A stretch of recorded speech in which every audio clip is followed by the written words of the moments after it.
Olá, que bom ter você aqui novamente na nossa conversa semanal sobre os assuntos da vida, né?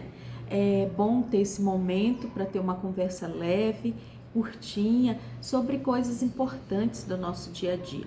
E o assunto por aqui é como diminuir os conflitos em família. E por que eu coloquei diminuir? Porque extinguir completamente não é possível.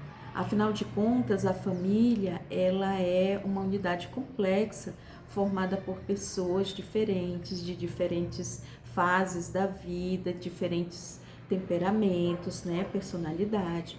Então, os conflitos eles vão surgir naturalmente, mas como nós podemos fazer para diminuir, para gerenciar os conflitos, né, e ter um lar, né, um ambiente familiar o mais tranquilo possível.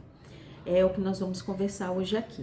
E esse vídeo, ele foi inspirado num vídeo que eu fiz há cerca de uns 2 anos e que eu postei no meu canal lá do YouTube, que inclusive eu quero convidar vocês para ir lá, né, conferir.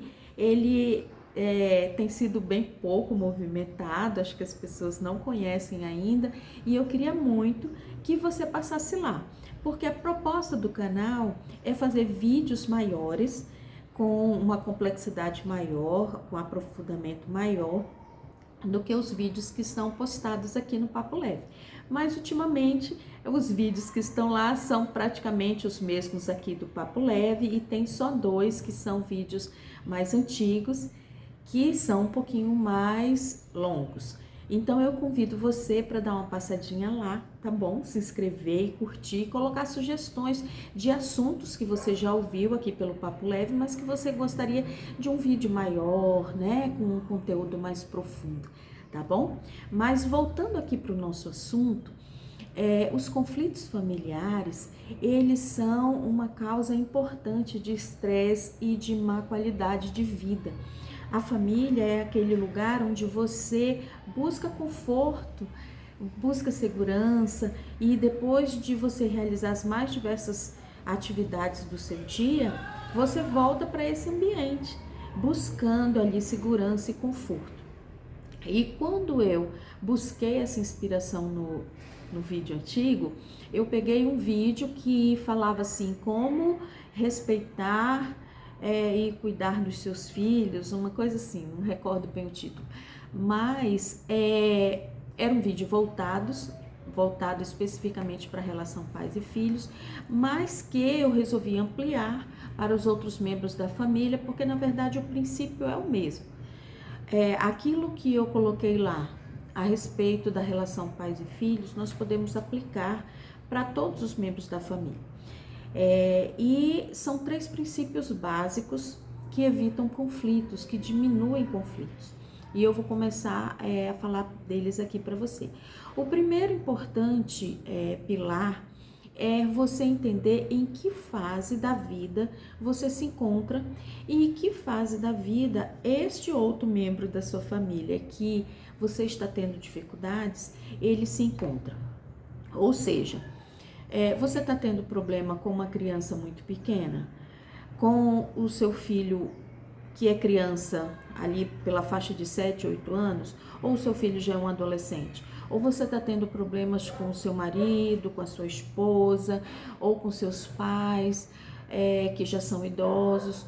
Qual é a fase do desenvolvimento humano que você se encontra e que os outros membros da sua família se encontram? E por que isso é importante? É importante porque as necessidades e as competências que nós temos, elas mudam com o decorrer dos estágios da vida. Então, aquilo que eu consigo fazer e as minhas necessidades quando eu sou uma criança, por exemplo, de 3 anos, não são as mesmas competências e as mesmas necessidades de uma criança de 7, 8 anos, que também não são as mesmas de um adolescente, nem de um adulto, nem de um idoso, né? Então, a gente tem que entender que uma criança de 7 anos, ela não pode ser exigido dela que se comporte como um adulto. A gente não pode exigir de um adolescente que se comporte como uma criança. Isso causa muito conflito na família. E a gente tem que tirar um tempinho para estudar, para ler e entender o que caracteriza cada fase, né? Às vezes a gente está exigindo do outro alguma coisa que ele não pode entregar, que ele não tem competência para isso, ou que a gente está exigindo que o outro regrida para uma fase anterior, e isso também não é possível. Então, observe em qual fase do desenvolvimento você está. De repente você está numa fase de adulto jovem, que tem as suas necessidades particulares. O que é que você está precisando nesse momento? Como é que o seu corpo está reagindo? Ou talvez você já seja um adulto maduro, ou talvez você já esteja na menopausa.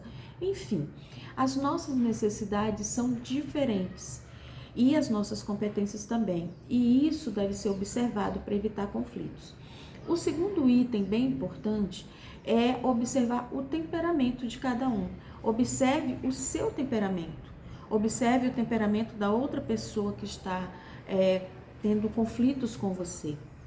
O temperamento é algo que a gente apenas gerencia, que a gente não consegue mudar. Então, tem pessoas que elas são mais rápidas nas respostas, tem outras pessoas que são mais lentas. Tem pessoas que funcionam melhor durante o dia, tem outras que funcionam melhor durante a noite. Tem pessoas que gostam de grupos grandes e são mais extrovertidas. Tem pessoas que gostam de grupos menores e que não gostam de tanta badalação. Enfim, o jeito das pessoas é diferente. Às vezes, no ambiente familiar, nós temos filhos que são a água e o vinho, que se comportam de maneira muito diferente. E às vezes isso causa conflito entre eles, causa conflito com os pais, porque a gente quer que as pessoas sejam do jeito que a gente é. Então, se a gente é rápido, a gente quer que o outro seja rápido. Se a gente é tranquilinho e reservado, a gente quer que o outro também seja reservado. E isso não é possível. O que pode acontecer é um gerenciamento, né? É um acordo ali. Eu cedo um pouquinho daqui, você cede um pouquinho dali, e assim a gente vai diminuindo o desconforto. Mas acima de tudo, a gente tem que aprender a respeitar o outro, assim como nós gostaríamos de ser respeitado.